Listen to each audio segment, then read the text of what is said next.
Assalamualaikum Ustaz. Apa amalan-amalan sunnah Nabi pada hari Jumat? Ya, malam Jumat juga nah. Pemirsa, ini perlu juga sekalian diluruskan ini.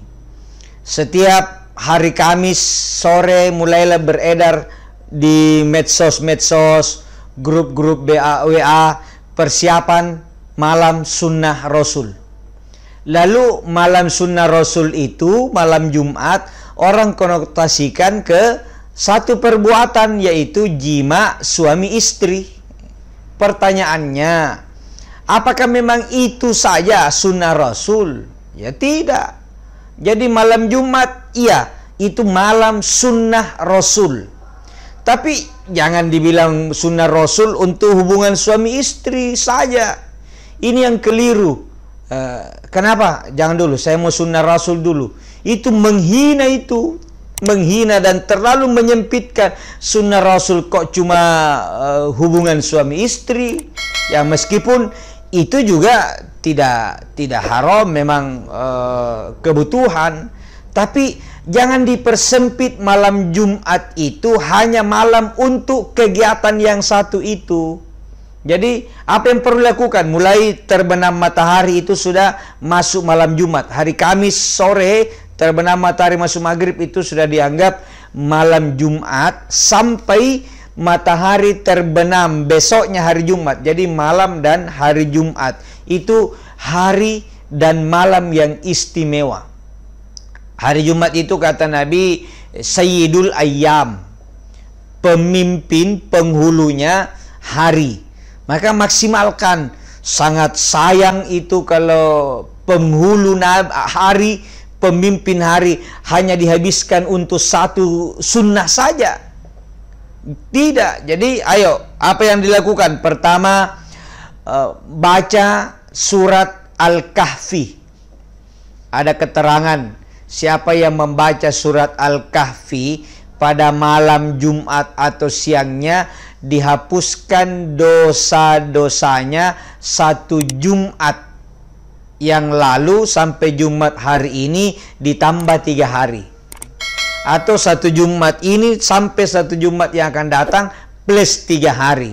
Jadi 10 hari dosa diampuni. Jumat hari ini, Jumat yang lalu ditambah 3 hari. Itu luar biasa. Baca surat Al-Kahfi. Apalagi baca surat Yasin. Baca surat Yasin. Ustadz, kenapa Yasin hanya dibaca pada malam Jumat? Siapa yang bilang? Bukan Yasin hanya dibaca pada malam Jumat. Malam Jumat baca Yasin. Baca juga malam-malam yang lain. Baca juga surah-surah yang lain di malam Jumat. Cuma kalau waktu kita terbatas dan hanya bisa cukup untuk membaca Al-Kahfi dan surat Yasin, ya itu saja sesuai kemampuan. Tapi bagus baca surat Yasin. Kemudian banyak zikir, banyak doa. Kenapa? Kita ini mau hari raya. Hari rayanya umat Islam setiap pekan adalah hari Jumat. Hari Jumat. Terus pagi-pagi persiapan. Jadi persiapan sholat Jumat itu jangan jam 11, jangan jam setengah 12. Mulai pagi, perempuan persiapkan Jumat untuk suaminya. Masak memang maki sayur yang tidak dimakruhkan dimakan kalau mau pergi ke masjid. Ya, jangan hari Jumat pagi masak sayurnya sayur jengkol, atau orang Makassar bilang pete. Itu kalau sayur jengkol begitu dimakan, suaminya pergi sholat Jumat, menguap lagi di masjid, atau suara aminnya besar, amin, itu pingsan semua orang di sekitarnya.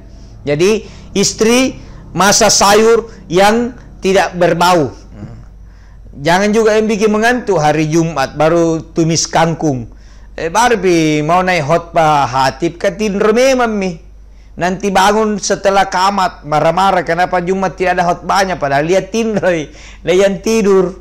Jadi ibu-ibu itu sama pahalanya, dia dapat pahala yang sama dengan orang yang pergi sholat Jumat. Jadi kemudian mandi sunat hari Jumat.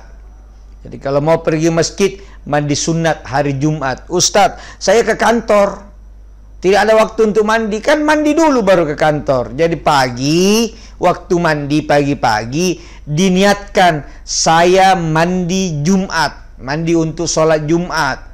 Pergi ke kantor, sampai di kantor, masuk waktu sholat, dia ke masjid. Tidak perlu mandi lagi, sudah niat. Jadi itu amalan-amalan yang bagus. Apalagi sedekah hari Jumat. Itu pahalanya berlipat ganda. Kalau tidak bisa sedekah setiap hari, jangan sampai lewat hari Jumat kita tidak sedekah. Sedekah saja rutin. Berapa banyaknya Allah cinta orang yang melakukan amal kebaikan sedikit tapi rutin. Ya, setiap Jumat 50.000. 50.000 setiap Jumat. Itu satu bulan cuma 200.000. Kenapa berat? Tidak dibiasakan. Kenapa berat? Tidak disadari.